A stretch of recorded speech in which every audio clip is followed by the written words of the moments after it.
El cuerpo es el que no se mira bien, pero acá. Los bronquiolos respiratorios, como también presentan alvéolos, no se considerarían vías, sino ya se considera, ya no es vía respiratoria, sino se considera zona de intercambio, así como los alvéolos con sus arcos alveolares y todo ello, ¿no? Le consideramos vías respiratorias, ¿ya? O de intercambio. Listo. Entonces, en la respiración básicamente hablamos de tres funciones.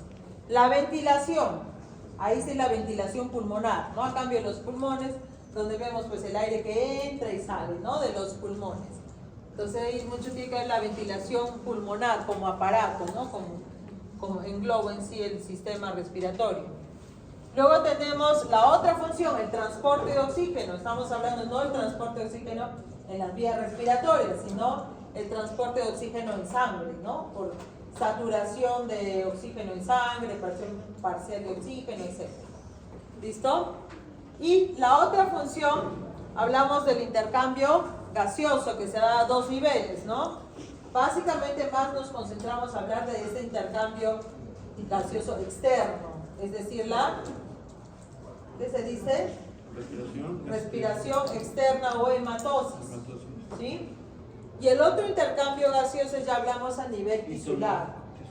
A nivel tisular. Nosotros básicamente hablamos un poco más de ese intercambio en los pulmones, donde alvéolos, la membrana alveolar, ¿no? Y los capilares pulmonares o capilares alveolares realizan ese intercambio gaseoso, que es el que se puede ver alterado, ¿no? En diferentes afecciones, condiciones. ¿Sí? Entonces hablamos de eso. ¿Qué más? El otro es el intercambio tisular, capilares tisulares con cada una de nuestras células. El primero que acabamos de mencionar, ese intercambio gaseoso en pulmones, le llamamos respiración externa o hematosis. El capilar le llamamos respiración interna, justamente, ¿no? O respiración tisular. Pero la verdadera respiración es la respiración celular. ¿Dónde ocurre la respiración celular? ¿Dónde? En la mitocondria. A nivel de célula. En las mitocondrias, correcto, en las mitocondrias. Y allí, en las mitocondrias, va a ocurrir tres procesos que se enlazan, se acoplan uno a otro. ¿Cuáles son esos tres procesos metabólicos importantes para la respiración celular? La fosforilación oxidativa. ¿Qué trata la fosforilación oxidativa? ¿Cuál es su objetivo? La conformación del grupo acético A. La fosforilación oxidativa.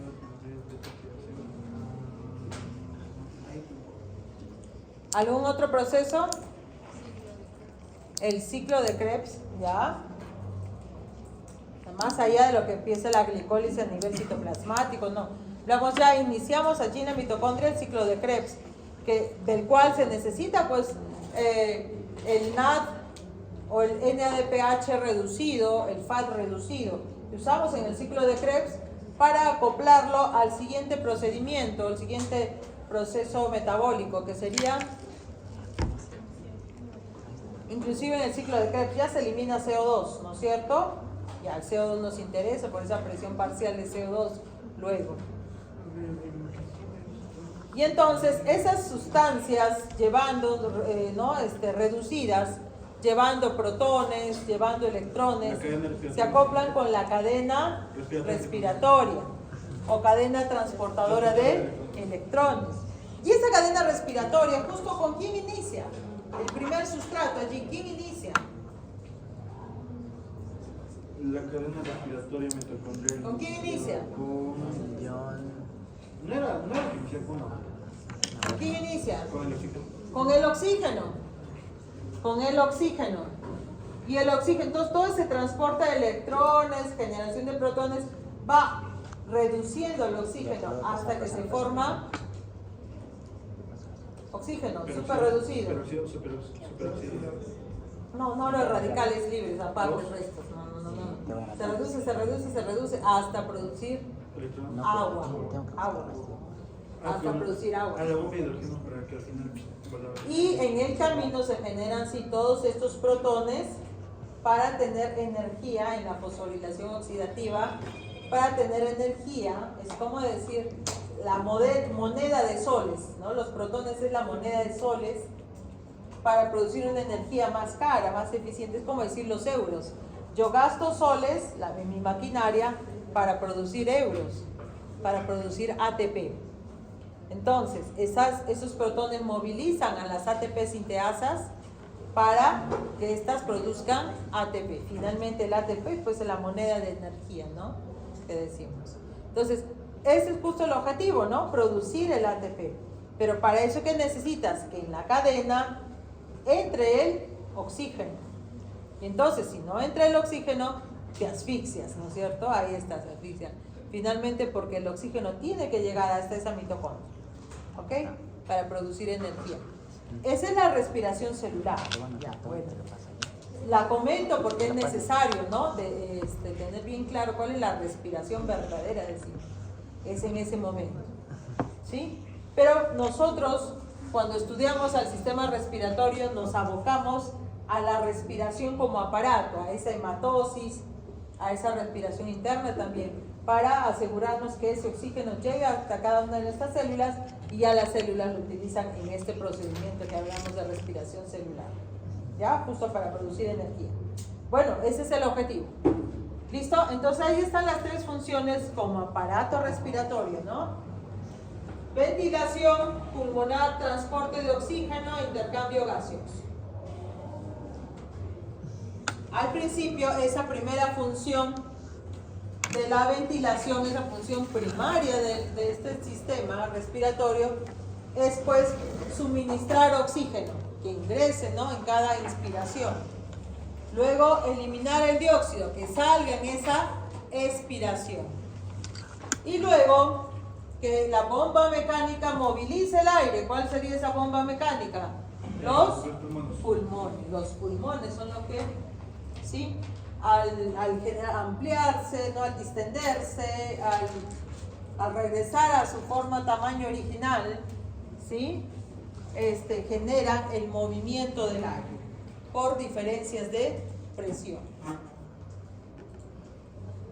Y luego está pues el otro momento en el cual se da el intercambio de gases a nivel de alveolos y capilares a través de la membrana alveolar capilar. ¿Listo? Entonces nos interesa tanto lo que es la ventilación como la perfusión. Que esté funcionando esa unidad correctamente, ¿no? La membrana alveolo capilar. Y luego pues que se sature la suficiente concentración de hemoglobina para que se transporte el oxígeno en sangre. ¿Ok?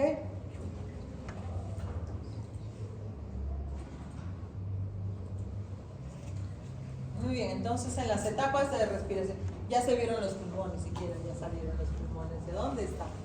Justo lo que les decía, esa relación. Entonces, ventilación, el transporte desde la atmósfera a los pulmones. Obviamente también la salida, ¿no? El aire de los pulmones.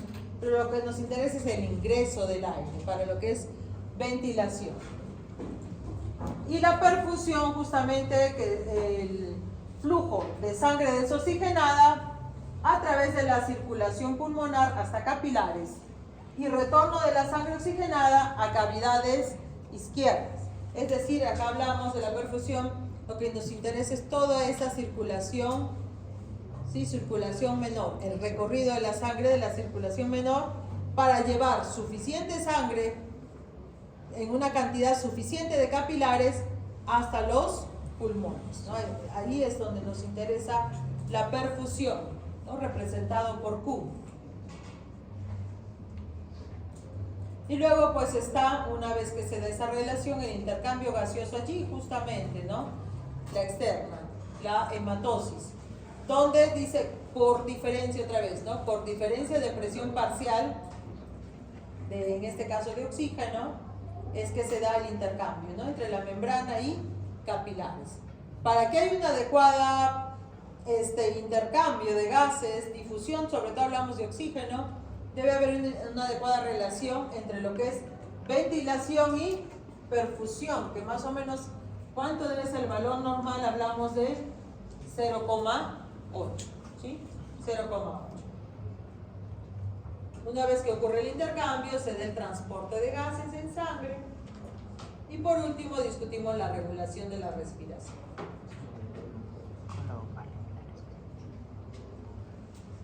Entonces, para que el intercambio gaseoso sea eficaz, más que igualdad se refiere a esta relación 0,8, es decir, 4 entre 5.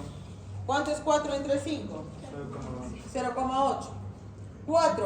4 litros de aire por cada 5 litros minuto. de capacidad. Por minuto. Y el 5 es capacidad. 5, la perfusión, es el flujo sanguíneo. Volumen de flujo sanguíneo, 5 litros por minuto. Sí, eso lo hemos sacado, con 5 litros por minuto, cuando hemos hecho en teoría, en práctica también. Se ha sacado de una persona cuánto es el flujo sanguíneo en promedio. Un varón, que por cuánto el peso, si pesaba tanto, si tenía la edad promedio, un adulto joven, bla, bla, bla, nos salía 5 litros por minuto. La perfusión. Y luego está el otro dato, ventilación 4 litros por minuto. 4 entre 5, o sea, la igualdad que me piden acá, no es que sea 5, 5, 4, 4 los dos, no, que aquí sea 4 y acá 5, o sea, el índice es 0,8. ¿Listo? Si nosotros decimos mayor a 0,8, ¿qué estaría fallando si esta relación sale mayor a 0,8? La ventilación es mayor. Si es mayor, ¿qué sería? La ventilación. La ventilación O sea, estaría fallando la perfusión. perfusión. ¿Sí? Porque al fallar la perfusión me dices necesito más y por eso Por ventilo ejemplo, más. en un coágulo, se forma un coágulo, Ya. falla la perfusión allí, ¿no? Por ejemplo. ¿Sí? ¿Sí o no? Falla. Falla. ¿Qué hacemos? En un edema, ¿qué estaría fallando? Edema, hinchazón, estaría fallando la perfusión. ¿Qué dicen? La ventilación. Aquí sería enfisema, coágulos, daños en los capilares, ¿sí? Harían que estaría fallando esa perfusión. Y si hablamos del otro lado, menor a 0,8, la falla estaría en la ventilación. Ahí sí podríamos hablar de edema, porque el edema no te permite que haya un buen intercambio, ¿no? Que es la membrana alveolo-capilar. Insuficiencia cardíaca, edema también, por ejemplo, obstrucción en las vías, podrían estar alterando la ventilación, ¿sí? Entonces, en estos casos, suficiente ventilación, pero falla la perfusión. Suficiente perfusión, pero falla la ventilación, ¿sí? ¿Estamos bien o no estamos bien? A ver, revisen, claro, ahí está. Entonces, las modificaciones, sea mayor o sea menor, generan alteraciones si no hay un adecuado intercambio gaseoso. ¿Ok?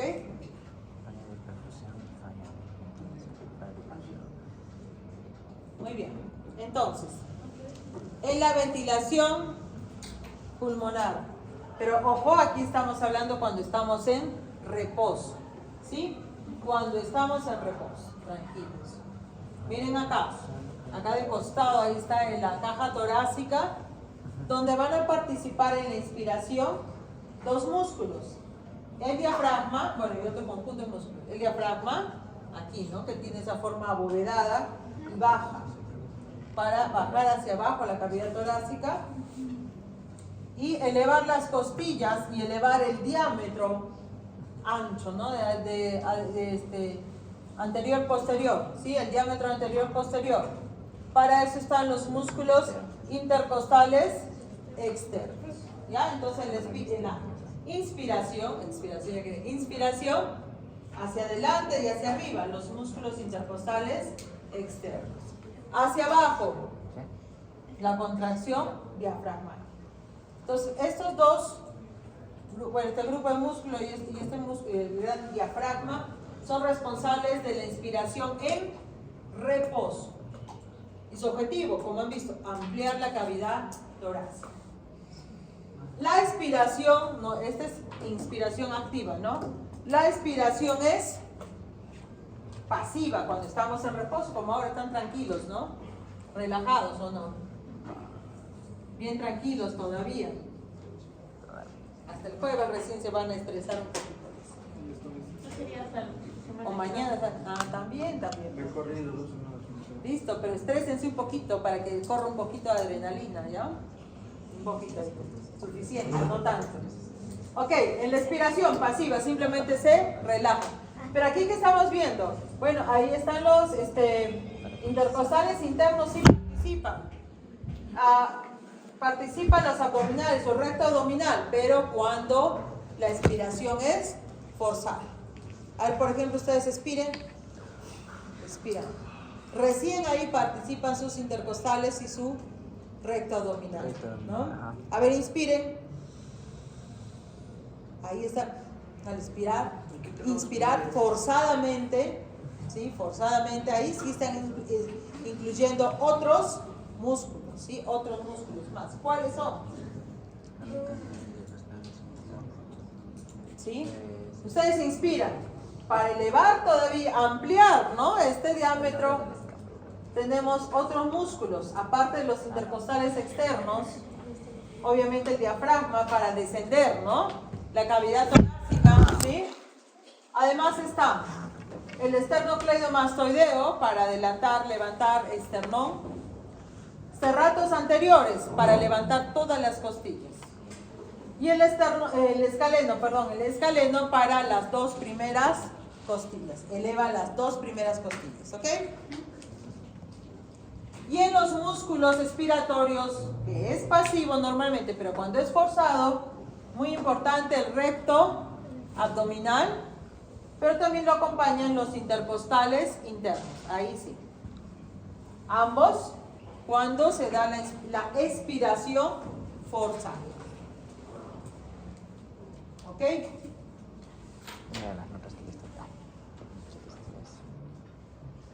Y entonces, repasamos, ¿no? Cuando hay inspiración, ¿a dónde va la caja torácica? Cuando hay inspiración, hacia arriba, hacia adelante y hacia abajo. Aumenta el volumen. Entonces, solamente el objetivo es músculos intercostales, elevan costilla. Diafragma, tira los pulmones hacia abajo. Resultado de todo ello, caja torácica aumenta el volumen. Y solo así es que ingresa el aire en los pulmones. Expiración. Músculos intercostales externos, ¿se entiende? ¿No? Externos se relajan. Costillas bajan. Bajan las costillas. Diafragma se relaja. Sube. ¿Sí? La caja torácica entonces disminuye de volumen. Y cuando disminuye de volumen, el aire sale de los pulmones. Les toca a ustedes. ¿Y por qué? Por la presión. Levanten la mano si quieren contarme. Si quieren contarme, levanten la mano.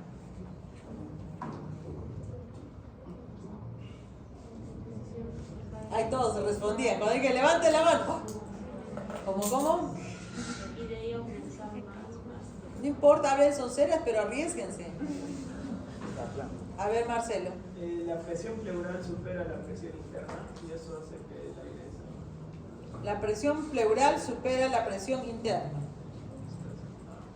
Bueno, la presión pleural siempre va a ser más negativa y en la inspiración es más negativa todavía. Pero eso es, recuerda, es negativo porque está en un lugar encerrado. La cavidad pleural con su líquido pleural están encerrados en la hoja visceral por dentro y la hoja parietal, ¿no? Pero está encerrado. Así que no puede cambiar que ingrese o no el aire. Puede ajustar, pero la presión transmural, pero no es relevante justo para que ingrese el aire en realidad. A ver, usted levantó la mano, ¿hay otra opinión? Ya no, ya se olvidó. Es porque la presión de los alveolos pulmonares es mayor que la presión externa. La presión de los alvéolos Si es mayor la presión de los alvéolos que la presión externa, ¿qué pasa con el aire? Mayor la Sale. Presión de los alvéolos mayor y el aire sale. A ver, ¿alguien más? Hay que complementar. Sí, o sea, similar. O sea, ¿estás de acuerdo con ella? Solo que, bueno, muchos confunden porque la presión alveolar se asemeja a la interna, por ende, para que entre el aire siempre tiene que haber una disminución de presión para que el aire de la atmosférica, perdón, la presión atmosférica empuja el aire hacia dentro del cuerpo, por ende la presión tiene que bajar. Pero al momento de salir, la presión alveolar tiene que aumentar, porque si empuja el aire que está sobrando en nuestros pulmones, o sea, el sangre desoxigenada, el oxígeno, dióxido de carbono y después se fue. Entendí al comienzo, después ya te enredaste. Listo. La culpa es de Boyle. Boyle. La ley de Boyle. Sí, la ley de Boyle. Más fuerte, sube el volumen, ajusten el relación inversa entre volumen y presión. Eso pues Boyle, pues no es cierto. Pavo. Muy bien, Pavo. Pavo. Así es, sus compañeros tienen razón, los tres, pero habría que complementar, ¿no es cierto? Entonces, ¿a dónde me voy yo? No sé por qué lo puse tan lejos. A ver, acá tenemos la presión atmosférica y la presión allá adentro. Acá están los pulmones, no se ven los pulmones, carambas, aquí. Es una cosa, ya, listo y ya. Ok, qué feos mis pulmones, no importa. La idea es esta. Entonces, terminada una expiración, quedamos en partes, tas con tas. Presión del aire o atmosférica igual a la presión pulmonar. ¿Listo? Y entonces empieza la inspiración. ¿No? Primero la inspiración, que implica expansión de la caja torácica. Justamente el papel de los músculos inspiratorios es expandir la caja torácica para crear diferencias de presión. Entonces, si nosotros decimos, como dijeron, presión 1 por volumen 1 igual a presión 2 por volumen 2. Por eso hablamos la ley de los gases. ¿Sí? Entonces, presión 1, volumen 1 va a ser la presión del aire o atmosférica. ¿Sí? Y número 2 va a ser la pulmonar. ¿No? Entonces, ¿qué nos dice allí? En la inspiración buscamos hacia arriba, hacia abajo, hacia adelante. Buscamos ampliar el volumen de la caja torácica. Sí, nos dice la ley, ¿no? Si aumenta el volumen de la caja torácica, en este caso, ¿qué pasa con la presión pulmonar? Si aumenta el volumen, ¿qué pasa con la presión pulmonar? Disminuye. Son inversamente. Inversamente proporcional. Entonces, si aumenta el volumen, la presión disminuye. Entonces, si la presión pulmonar disminuye, acá está, ¿no?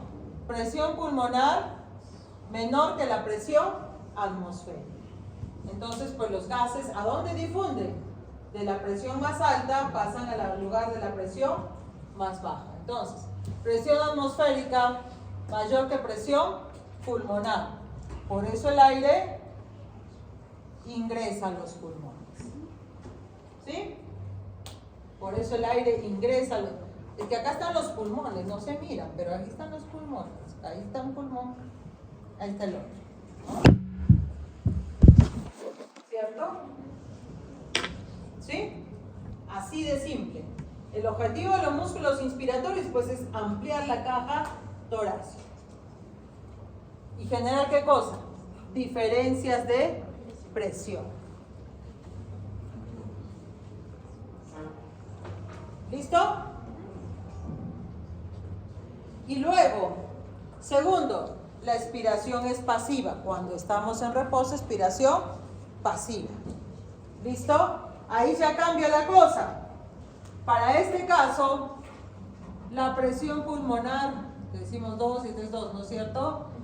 Sí, la caja torácica, se movió en los pulmones, bueno, ya. Si la caja torácica en la expiración pasiva disminuye de volumen, entonces, si el volumen disminuye, ¿qué pasa con la presión? Aumenta. La presión aumenta. Por lo tanto, presión pulmonar mayor que la presión atmosférica. Entonces, por diferencia de presión, simplemente el aire sale. ¿Listo? Así de simple.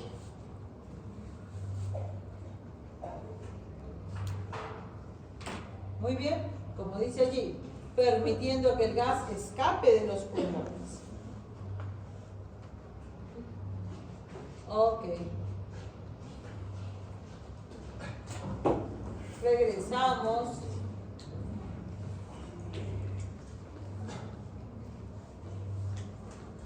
Muy bien, estamos acá, ¿no? Listo, una vez que está esto, ok, veamos, para que se generen esos movimientos inspiratorios,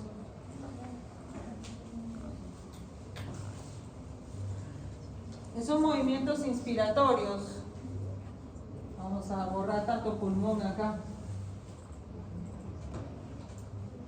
¿Listo? Esos movimientos inspiratorios se generan espontáneamente en los centros, ¿no? En el bulbo raquídeo. ¿Sí? Ahí están. Estas neuronas en el centro de Pre-Botzinger. Azul. Sí, en el centro de Pre-Botzinger. Ahí se reúnen estas neuronas, las cuales espontáneamente empiezan a generar un potencial de acción. Y una empieza y la otra se empujan y se empujan. Hay una retroalimentación positiva. Entonces miren acá. Es un bucle rápido de retroalimentación positiva. Entonces empiezan unas y todas se empujan a unas y a otras se empujan y generan. ¿Qué son estos? Los potenciales de acción. Generan potenciales de acción, de pronto se caen, toditas. Y de pronto otra vez, tan chiquitita la actividad eléctrica, poquita, de pronto una suma o la otra suma y se cae. Y otra vez. Y van sumando y se cae. Y así. Este proceso de suma, que es rápido, demora más o menos unos, acá lo dice, 2 segundos. Y esa suma de estos bucles de actividad de estas neuronas ordenan, ¿cuál es la orden? Que se activan los músculos inspiratorios y que haya contracción muscular. ¿Sí? Y todo ese proceso demora más o menos unos 2 segundos. Luego se da la expiración, que es pasiva, o sea, cae esta actividad de golpe y entonces se da la expiración, donde estos músculos se relajan. Los músculos se relajan, no los alumnos. Se relajan los alumnos. Y esto demora entre 2 y 3 segundos. Luego nuevamente se genera 2 segundos, unos 3 segundos en promedio y así sucesivamente. Muy bien. Entonces, por ejemplo, en este caso, 2 segundos, 3 segundos de respiración, nuevamente 2 segundos, todo regular. La pregunta sería, ¿cuál es la frecuencia respiratoria de una persona que tenga más o menos este ritmo, ¿no? De inspiración, expiración, expiración, expiración. ¿Cuánto sería la frecuencia respiratoria? 20, dice 20. No, inspiración no. Pero ¿Saquen la cuenta? 5 segundos. 5 segundos de 12. En un minuto, ¿cuánto sería? 12. 12 respiraciones. ¿Sí? Ah, sí. 12 respiraciones. 60 entre 5, 12. Por eso, si una respiración completa dura 5 segundos, en 60 segundos, pues serán 12. Entonces la frecuencia respiratoria es 12. El rango de la frecuencia respiratoria está entre 12 y 20 respiraciones por minuto. Hay referencias que nos dicen entre 12 y 18. Bueno, en general, 12 a 20 respiraciones por minuto. ¿Ok? ¿Listo?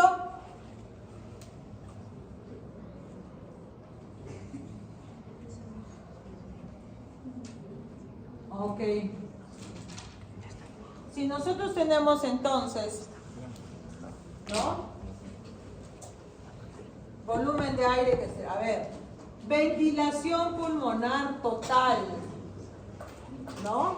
Entonces, La frecuencia y la profundidad de la respiración nos determinan la ventilación pulmonar.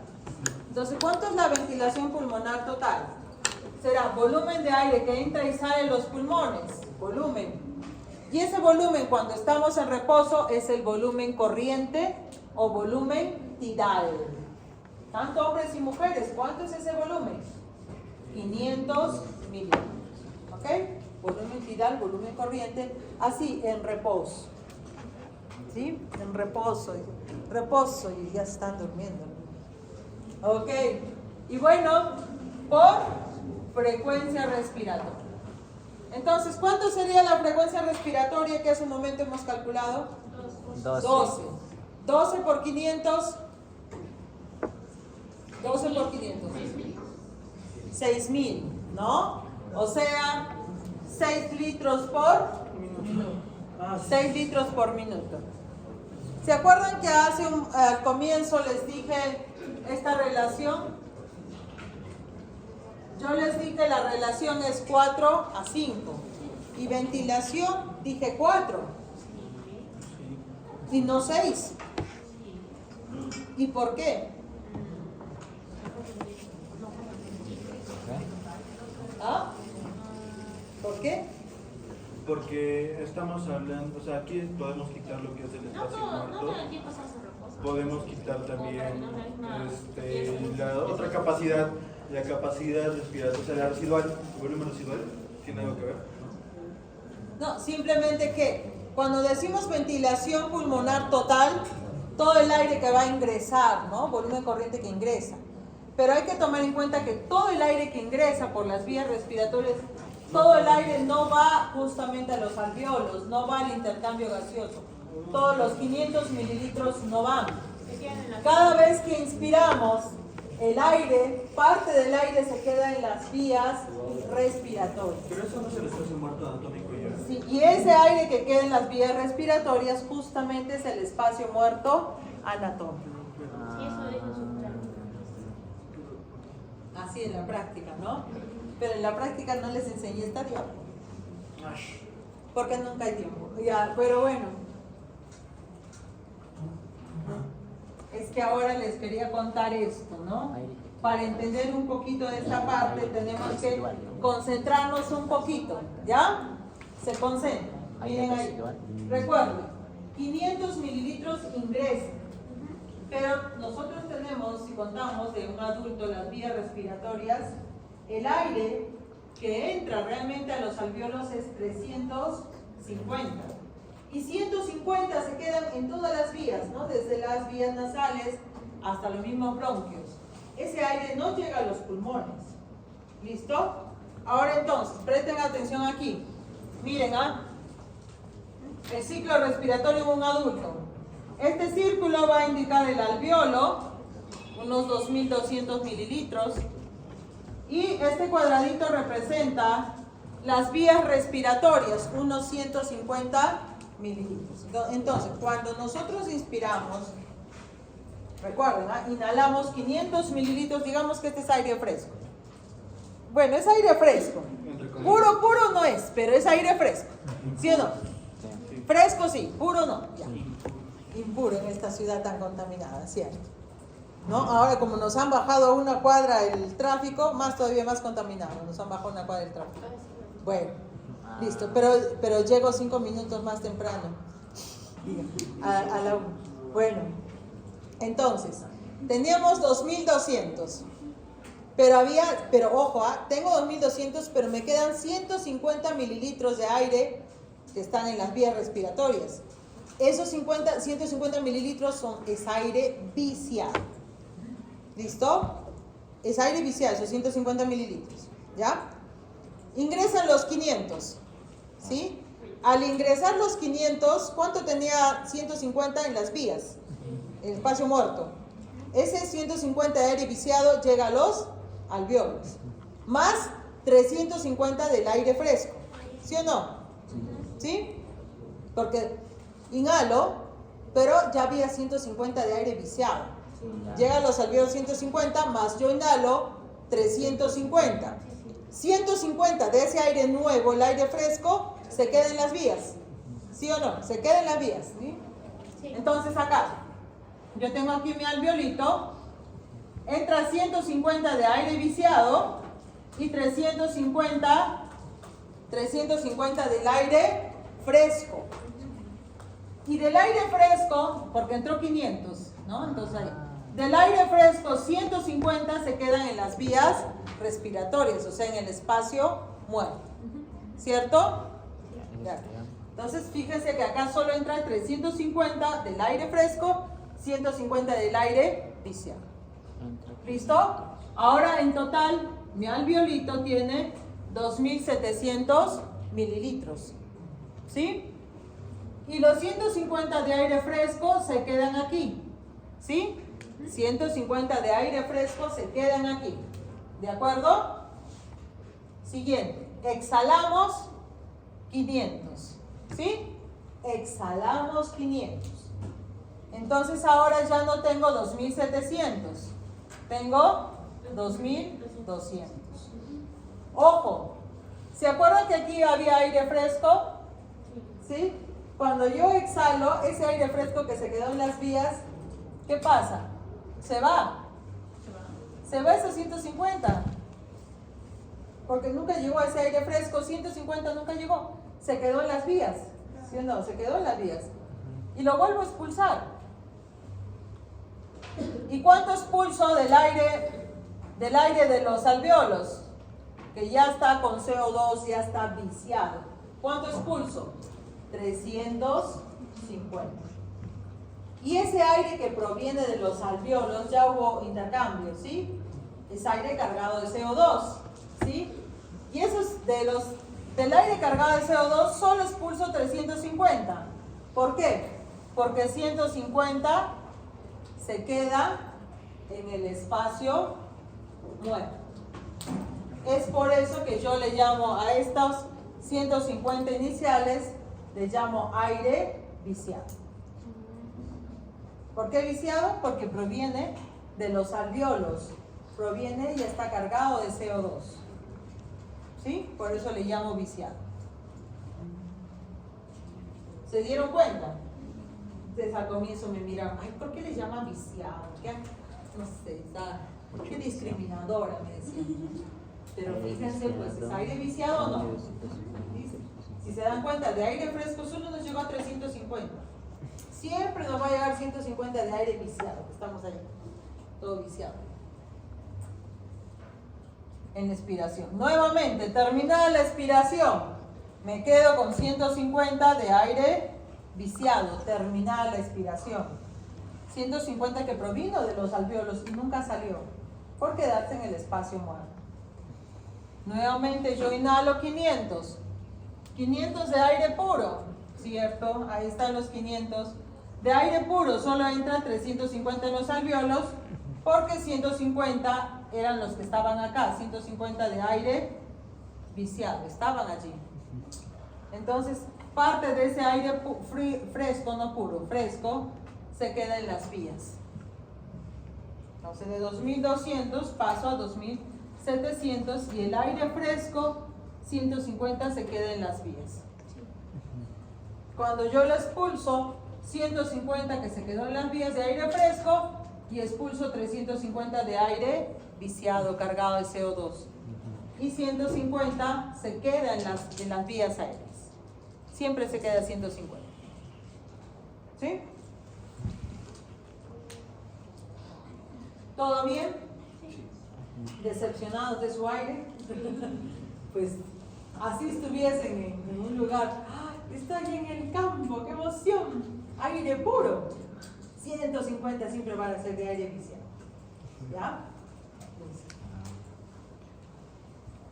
O sea que en un lugar bastante contaminado se nuestra carga de aire de oxígeno de 350 dólares solo 300 o 200. Baja un poco, de todas maneras, no tan, pero baja. Y las personas que fuman disminuyen más. Más todavía, claro. Entonces ahora vuelvo a recalcular.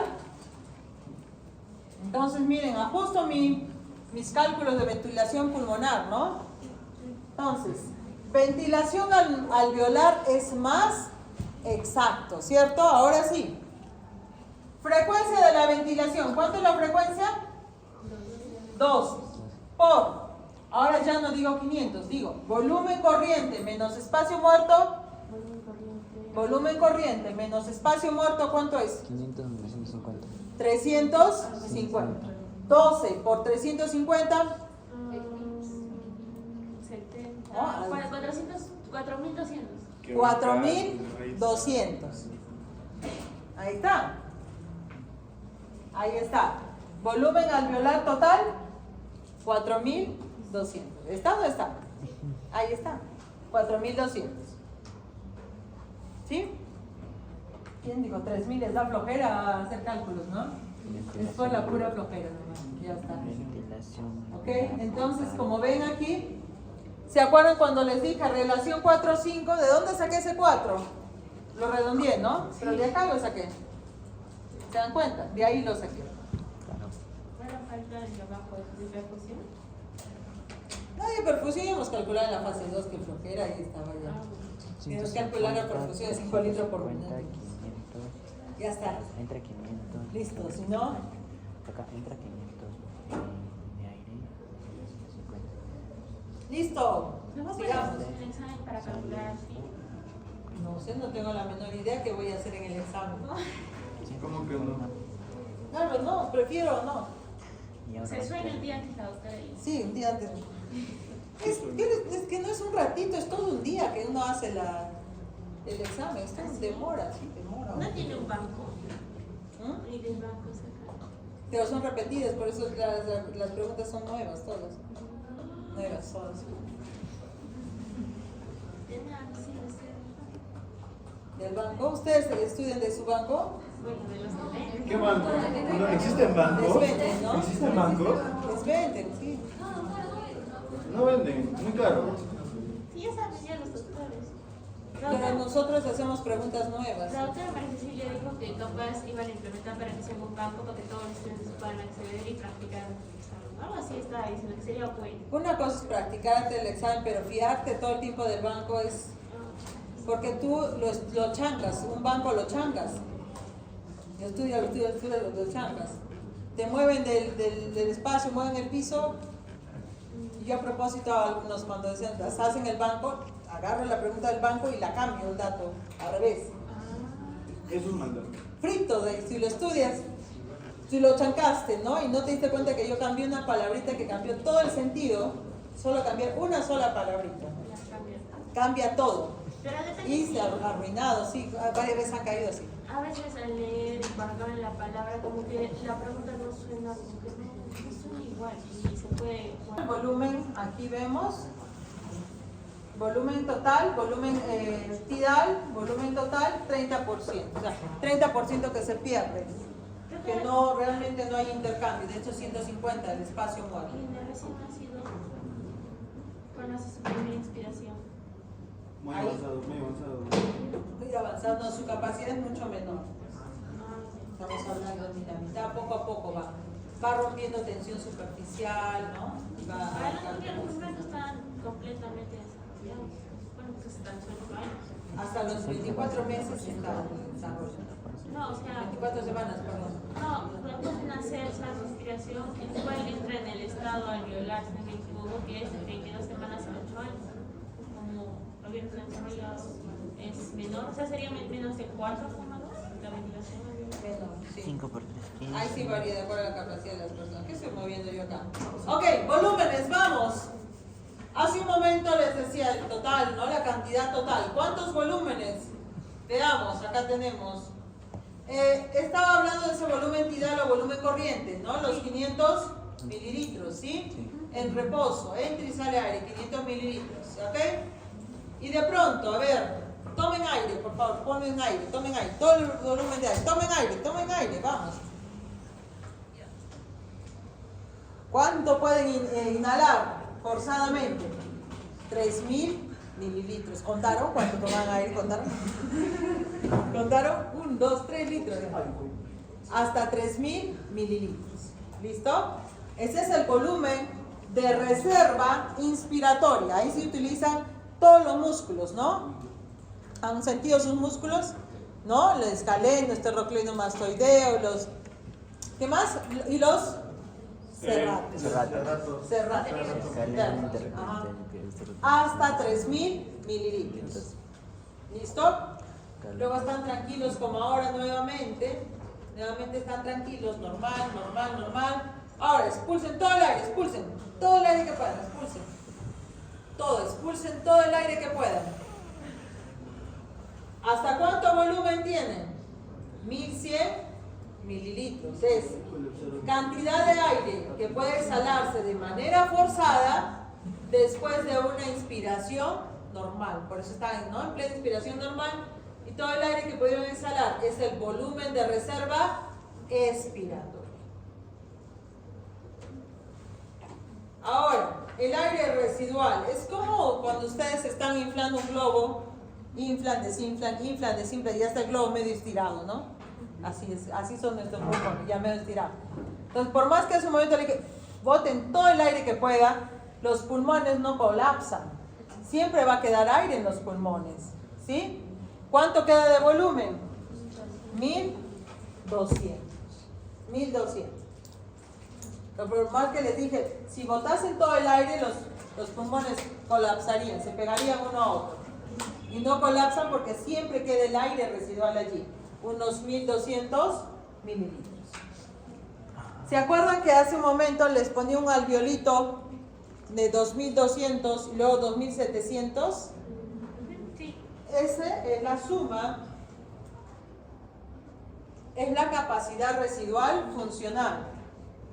La suma de volumen de reserva expiratoria más aire residual. ¿Cuánto es?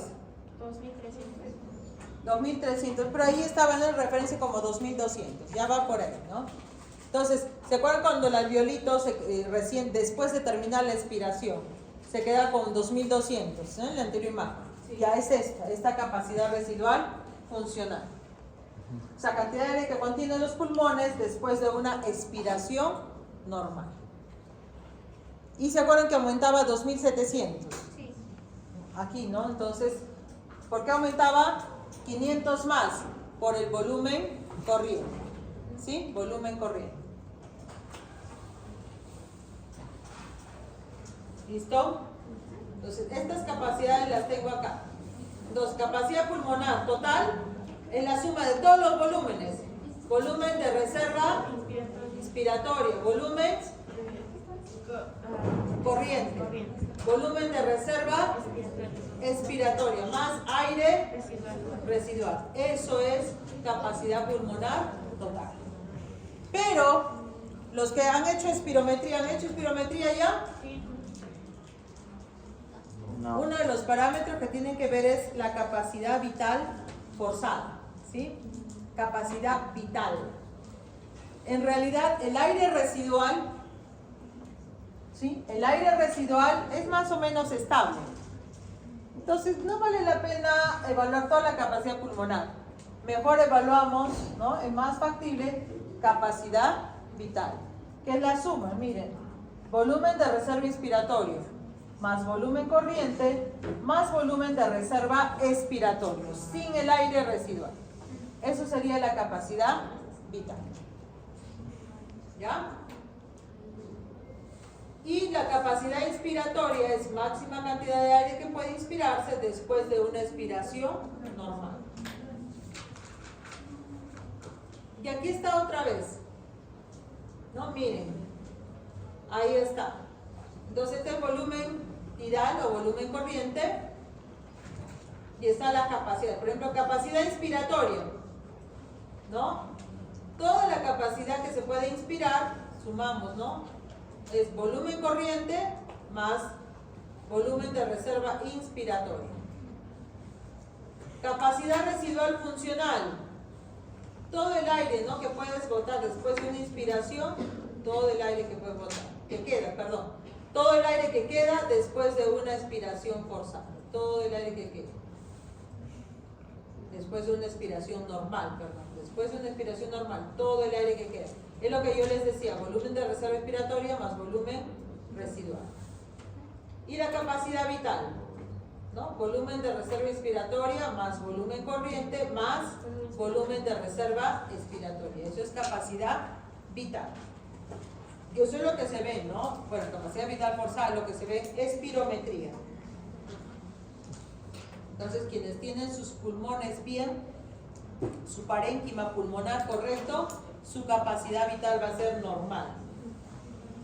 Pero, por ejemplo, los que tienen fibrosis, enfisema, ahí sí el problema es un patrón ventilatorio restrictivo, su capacidad vital es menor. ¿Ya? ¿Listo? Muy bien. Descanso 2 minutitos, porque también me queda así.